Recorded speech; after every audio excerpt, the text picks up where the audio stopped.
University of Central Queensland. Where are you located, Amy? Rockhampton, usually. Beef capital of Australia. Okay, Rockhampton. Nice.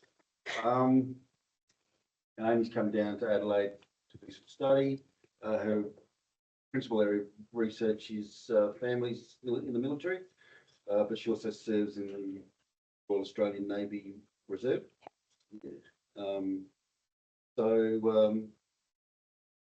We'll listen to Amy's talk and then open up for questions and discussion a bit later on. So thanks, Amy. Amazing. Cheers. Thanks, Ben. Oh, yeah. Do you want me to press? I don't know how to record it without stopping sharing. Maybe try doing it from yours. Amazing. Thanks everyone for coming along. It's really exciting to be here in beautiful Adelaide. So as Ben said, I'm a researcher, mostly in the military family space. I teach into strategic communication and I'm the head of course for the Bachelor of Arts at CQU. Really interesting time to be head of course for the Bachelor of Arts, by the way.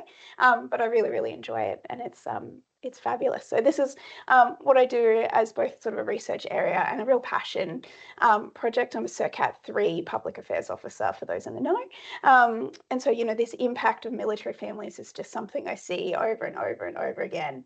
So when Ben asked me to come and chat, I was sort of like, oh, what am I even going to talk about?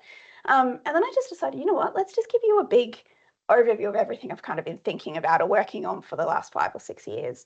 And then bringing that together, what are the common themes coming through here? What are those next questions I think we have to really tackle in the family space? And if you're a families researcher, I can see Sharon online, you're probably not going to be surprised by the outcome of this. This is stuff we've sort of known forever, but it's then becoming that question of like, well, why aren't we getting traction? Why aren't we moving forward? What's stopping us? So I am based in Rockhampton, like I said, beef capital, beautiful Darumble land if you get a chance to come up. It's just a really fabulous spot in Queensland and in the world more broadly. So firstly, I wanted to talk about this work I've been working on with Dr. Marg Rogers at UNE and now an international team, which is really, really exciting. So we do free storybooks and resources for defence and first responder families. Presumably kids kind of in that 3 to 8 age range, though we're getting more and more feedback that teenagers are finding these books really helpful. They're designed to sort of give families resources and supports and tools for talking with their kids about defence life, things like deployment, relocation, and other those kind of trickier aspects of military life. Really cool sort of stuff. So you can see the plane on the screen. Kids can actually drop in and build their own little plane, and it's very interactive on an iPad. Kids can even upload photos, so they, if mum's in the Air Force and they want to do a nice little picture to email across to mum, they can put in photos of sort of mum flying the plane. Really amazing. You can see the list of partners down the bottom there. We're doing some kind of ongoing work with people in the UK and Canada as well as across Australia. So it's been really, really exciting work. Co-designing resources for kids is wonderful and sometimes exhausting. Have you ever tried to write a children's book by literal committee? It's quite difficult. One thing, you'll see that parent couple up the top, dad's a police officer, mum's in the Navy. This book was designed for Canada as well. I spent not a small amount of time trying to figure out what military ranks were identical with Canada and Australia, and those were the rank slides we chose to go with. So for record, she's a Navy lieutenant. Very important distinction. So these resources are freely available online, which is really important to me so that families can access them no matter where they are, no matter where they've been posted or where their veteran family has ended up. But they can actually buy physical copies. So if you walk into the Australian War Memorial, you can pick up a copy of our books, depending. Sometimes they're out of stock, which is very exciting.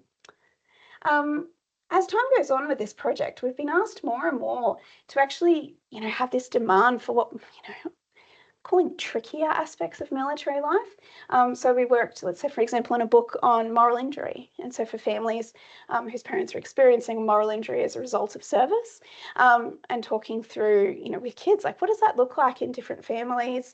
Really, trying to showcase these examples so that they can talk to kids about what this might look like, what experiences parents might be having.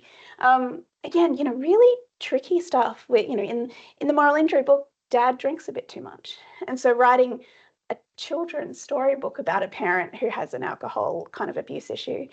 Really sensitive. Obviously, you're not picking this book up at Kmart. This is designed for a very particular audience, but it's been really, really impactful. And probably a little naively, one thing we didn't expect when we were doing the research wrapped around this book is we have research pages at the beginning and the end of the book to give parents a lot more information about what the latest research is saying.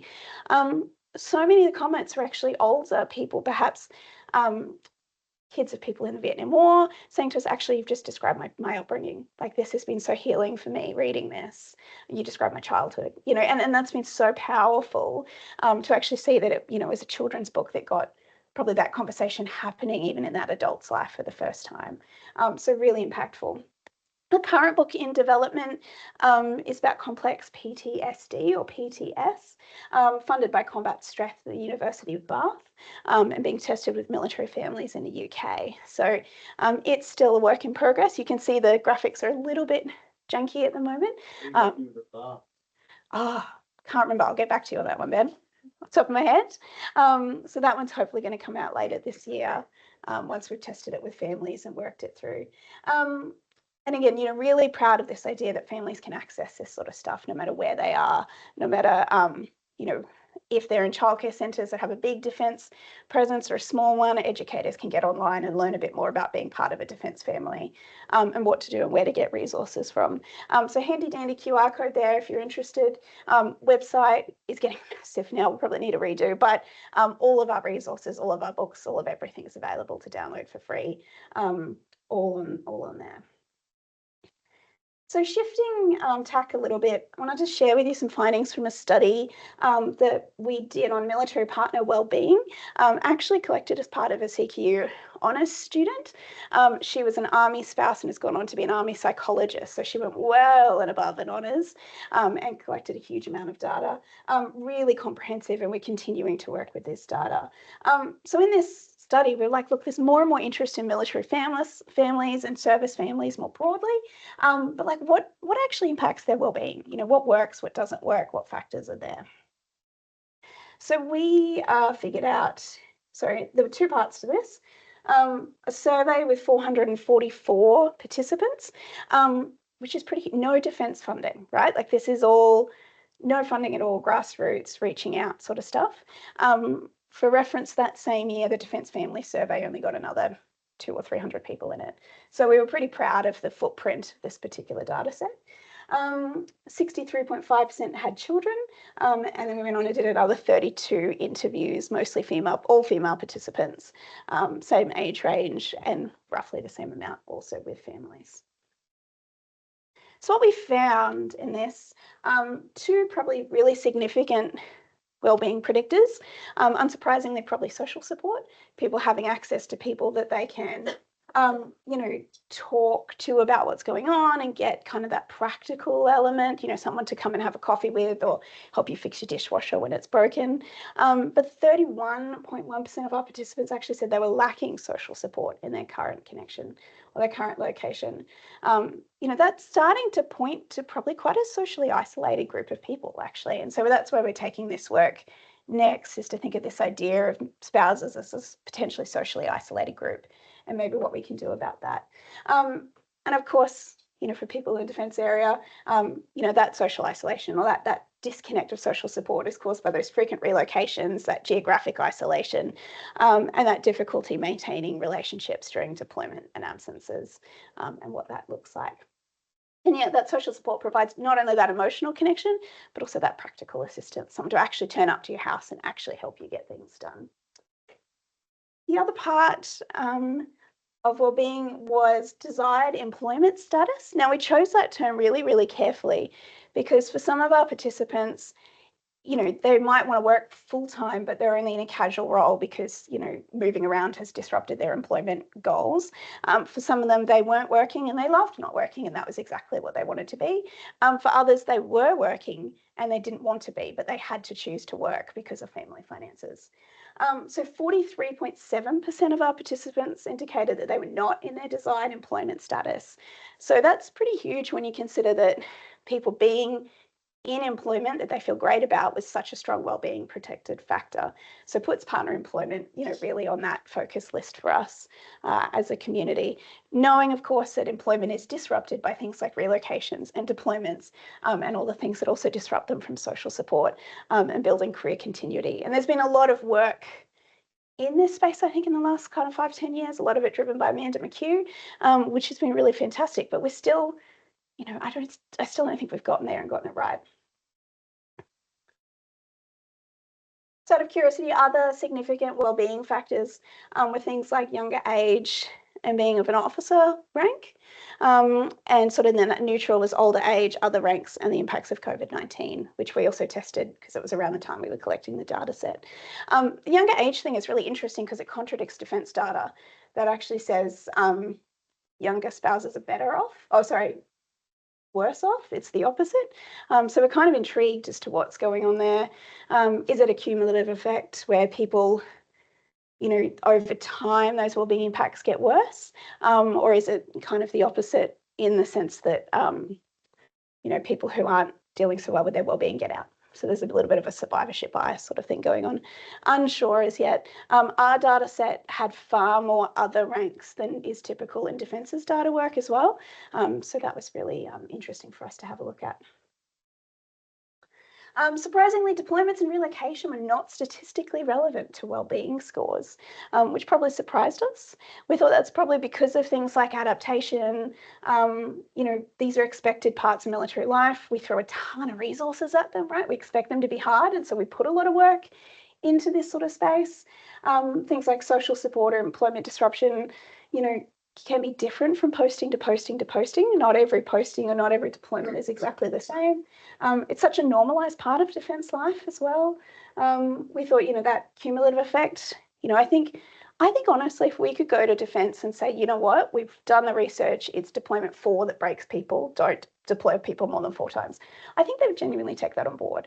The problem is it's not that easy, right? Like, it's not every deployment's the same, not every relocation is the same. We can't, across the board sort of say, look, this is the point at which people break. It's really, really different for everyone. And then timing considerations as well. So I wanted to then move on to some more recent work we've been doing with a colleague of mine around food and food behaviours in veterans and families, which is really cool to think about, and a little bit born for me out of a bugbear of people focusing a lot of efforts on veterans, particularly in that food space. And you're like, you're really telling me it's the veteran who's doing the shopping and the cooking and the food prep? And also born out of a personal experience when my partner was deployed, going to an information session, and they were like, you know what, just give yourself a break, just have takeout, it's fine. And I was like, well, for how many years can you have takeout every night? Like, when does it stop? And this idea that they were just like, well, just give yourself a break. I was like, no, like, I'm not coping at all. So we really wanted to, dig in deeper to look at food. So we did a study, a little bit of a snapshot, quick study. We had 54 respondents, 26.2 of them were veteran and 52.5 were family members of veterans. And then we also had some dual serving families in there. A nice kind of spread across the country, which was pretty good. And then kind of, again, slightly higher Army respondents than Navy and Air Force. And again, if you know, Navy always comes first. So that's why they're first on the screen. So as part of this, we, participants agreed that yes, food, diet, and family meals are really important for mental wellbeing. Families acknowledge this. We were really glad to see that 79% of our veterans and family respondents reported positive mental health. We thought that was pretty great to see. But 20% of our respondents reported moderate and severe food security over the previous 12 months. That feels too high, right? 20% of our veteran families, that can be things like skipping meals, can be financial, it can be for other reasons. But that number was a lot higher than we expected. We also did some testing of nutrition and wellbeing elements. So it definitely was at higher dietary quality, had increased emotional wellbeing around veterans and their families. So a clear link for this community between kind of food and food behaviours and eating and their emotional wellbeing. And increased food insecurity was linked to a decreased sense of belongingness. So really interesting when we take that back to the first study, and actually that social support, sense of belonging sort of stuff is so important for family well-being. And now we're saying actually food insecurity is a major factor, is a factor that kind of brings that sense of belonging. So it's all painting this picture of all these interconnected elements. So we're going to continue to work with this data. We've got more analysis to go. I'm going to present some of this in Canada later this year, some of the ongoing sort of kind of models we've worked with this work. This is a fairly high level look, but it's definitely pointing to that idea of food and food behaviours as being really, really important for this cohort. And it's really important here, we're not just talking about like what to eat, we're talking about, how people eat. Sometimes when I talk about this work, I share an anecdote. My partner coming back from deployment got up in the morning and said, what's for breakfast? And I was like, I don't know, like cereal? He's like, what's the hot breakfast option? Nearly punched him in the face. Like, are you kidding me? You've been gone for like 6 months and you're asking me what the hot breakfast option? Like, deal with it. But it kind of points to, again, we know that lots of military life has lots of norms that perhaps unique to defence, and food and eating is absolutely one of them. And that continues on. So that kind of brings me into this, so what does this all reveal, besides the fact I've kind of been busy having fun, doing lots of things over the last few years? One is that real ripple effect of military service. So those impacts of service on the family system, children's development and education, partner wellbeing, family food practices. And these are really distinct and specific military elements onto the family. And these are also, we need to consider that this is on the family regardless of the veteran. This is a direct military service to family link. You can't just take the veteran out of this and then everything goes back to normal for the family. These are sustained impacts of service on that specific kind of family. Oh, I think it's Jack. Yeah, someone holding up a sign. I really believe in not showing photos of kids' faces. I have a whole, I trawl the Defence Image Gallery all the time for photos of families that don't involve kids. It's really hard.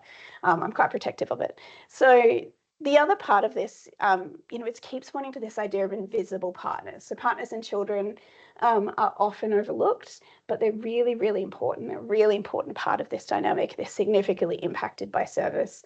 And more than that, and families aspect of it. They have their own kind of sustained impacts of service that we really need to think about. So that kind of brings me to thinking about, okay, how do we make those experiences visible? Because none of this is new, right? Like, we've kind of known this for well over a decade. We're tinkering at the edges. There's some great programs, there's some great stuff. You do some amazing work in South Australia that doesn't necessarily get to us in Rockhampton. And so when I'm working with Navy veterans in Rockhampton, they don't get to have access from a lot of the great stuff that, might be in Townsville even, for instance. It's quite isolated and disconnected. And families, so much of this time, aren't really clearly evident in those conversations. So, how do we have these whole family interventions? So not just member or veteran specific interventions, but thinking about the whole family and how we can work with and support those. And community level interventions rather than just individual support. How can we work with whole communities and understanding what that entire community needs? I would love to see a day where a veteran family can walk into a GP and the GP just gets it. Or they can walk into a school and the school understands. It's of course, there's a lot of work from Defence and DVA who need to work with families and offset these impacts of service. But I also think as an Australian community, we need to be better at supporting these families and having understanding of what's going on for families. Families shouldn't have to explain, oh, we're in a military family, that means we move around a lot, that means this every single time. And I'm particularly passionate, obviously based in Rocky, about that idea of getting support for veterans outside of major kind of military hubs. In our area, I think we've got currently one doctor who has knowledge of DVA systems. Their waitlist is huge. It's really, really hard. If you jump in a car and you're willing to drive about 4.5 hours, you might find another one. But that's, obviously unsustainable and not fair to ask. I do a lot of work with legacy, and we have a lot of legacy widows who kind of live emeralds, and they're incredibly isolated because, they can't get in a car and drive down a highway next to huge, semi-trailers. So it's, how do we get the kind of support we need out in the areas we need it? So this is where I just came to the end. Really happy to chat further or have questions. This is a very old photo of my kids and my Navy husband that I just throw in there at the back. Quick personal anecdote, my son was quite young. We were quite worried about him recognizing his dad after such a long time away. And his dad walked up and he just threw himself at him, which was pretty incredible because, you know, everyone was dressed identically. I didn't even recognize my husband. So it was a really nice moment. And there's another QR code there for accessing, you know, all my research work, or if you're interested in getting in touch, happy to chat. But otherwise, yeah, we'd love to hear thoughts or take some questions. Oh, thank you, Amy. It was great. Interesting. Yeah, so open it up for questions. Stop sharing.